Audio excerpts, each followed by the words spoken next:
मातोश्री वृद्धाश्रम कोंडिवते इथं महाराष्ट्र राज्य पत्रकार संघातर्फे पत्रकार दिनी शाल, फळे व मिठाईचं वाटप। लोकशाहीचा चौथा स्तंभ बिनपगारी आहे, तरीही थेट जनतेशी नाळ जुळलेली असल्यानं समाजाची बांधिलकी व्यक्त करण्यासाठी आपापल्या कुवतीनं प्रयत्न करण्याची मानसिकता सर्वांमध्येच असते।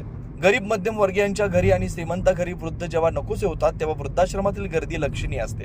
अशा वेळी आईवडिलांची उणीव या वृद्धांसोबत काही वेळ देऊन भागवावी असं आवाहन महाराष्ट्र राज्य पत्रकार संघाचे कोकण विभागीय अध्यक्ष शैलेश पालकर यांनी व्यक्त केले।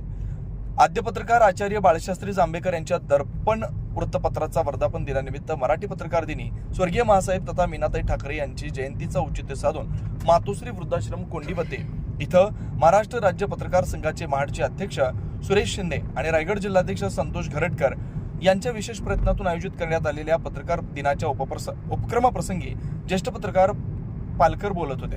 या प्रसंगी मातोश्री वृद्धाश्रमातील स्वराज्य निवारा सेंटरचे संचालक अनिकेत यांनी गेल्या काही वर्षात भिक्षेकरी, हरवलेले व्यक्ती, मनोरुग्ण तसेच बेवारस अनाथ व्यक्तींना देखील वृद्धाश्रमांमध्ये आणलं जात असून आम्ही हरवलेल्या 8 व्यक्तींच्या नातेवाईकांचा शोध घेऊन त्यांना त्यांच्या कुटुंबियांसोबत पाठवलं।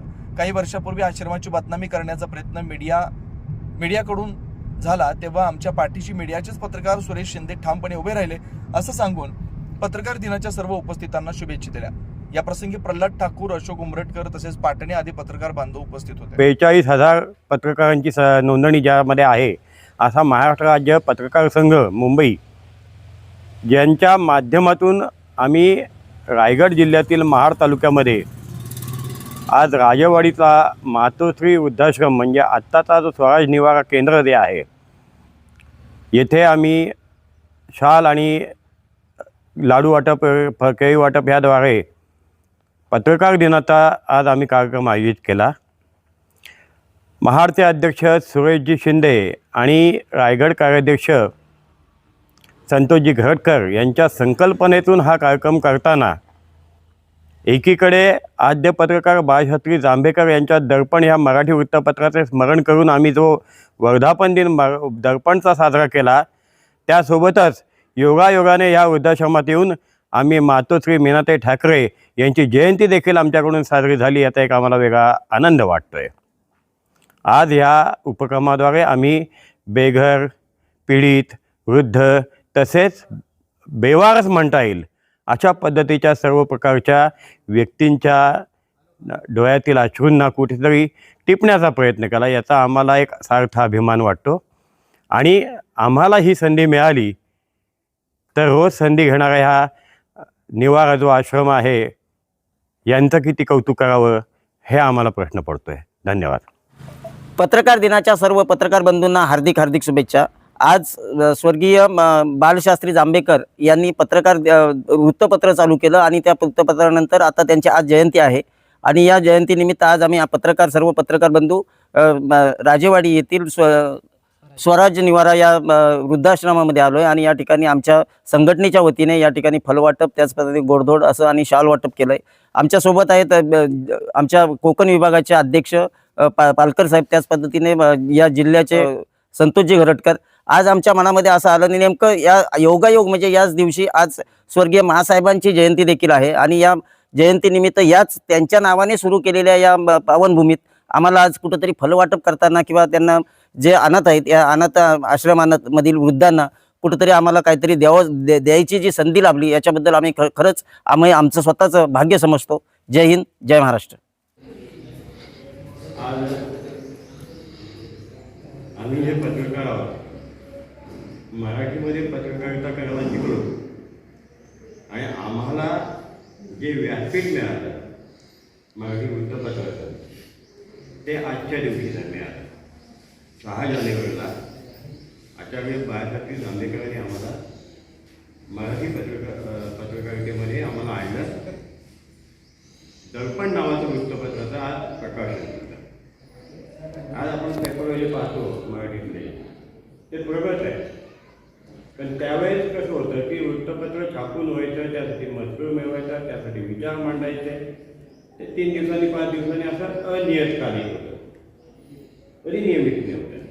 आज आपल्या 2 गोष्टी माहितीत आपल्याला की आज असेल ते वृत्तपत्र, उद्या असेल तर गळती। माणसाच्या आयुष्याचं पण हेच आहे, माणूस आज आहे कर्तृत्ववान आहे, उद्या काय आहे सांगता येत नाही. आणि हे जे जीवन तुम्ही उद्या वाचणार आहात ते आम्ही आज लिहिलेलं असतं.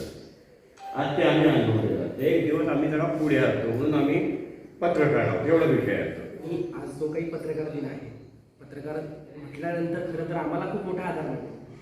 लोकशाहीचा चौथा स्तंभ असलेले जे पत्रकार आहेत, समाजाचा आरसा बनणारे पत्रकार आहेत, या संपूर्ण सर्वांना इतरही पत्रकार आहेत आजच्या या संपूर्ण निवाऱ्याकडून पत्रकार दिनाच्या खूप साऱ्या शुभेच्छा.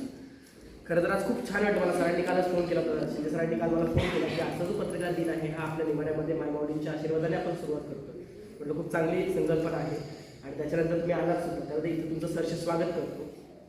आजचा जर पत्रकार दिनानिमित्त सगळ्यात मोठा आम्हाला गर्व वाटतो तो की ज्या वेळेस काही 2-3 वर्षापूर्वी या निवाऱ्यावरती जेव्हा चिखल उडवला गेला, काही इतर मग त्यात आमचेही काही दोष असतील, इतरांचेही काही दोष असतील, पण जो चिखल उडवला गेला आणि त्याला त्या चिखलाला पुसण्याचं काम केलं तर शिंदे सरांच्या चॅनलने केलं आणि त्याच्यातून सत्याची बाजू समोर दाखवली. खरं तर मी खूप त्यावेळेस पत्रकारांची खरी परीक्षा ही आम्ही तेव्हा बघितली होती. बऱ्याच पत्रकारांना आम्ही तेव्हा संपर्क केला होता. मला वाटतं आपल्यापैकी सगळे नवीनच मला दिसत आहेत, पण त्यावेळेस बरेचसे सरांना माहिती असेल की त्यावेळेस असं होतं की काहींनी स्वार्थापोटी सुद्धा इथे चिखल उडवला गेला, पण आम्ही ते त्यांना आमचा दोष नव्हता खरं.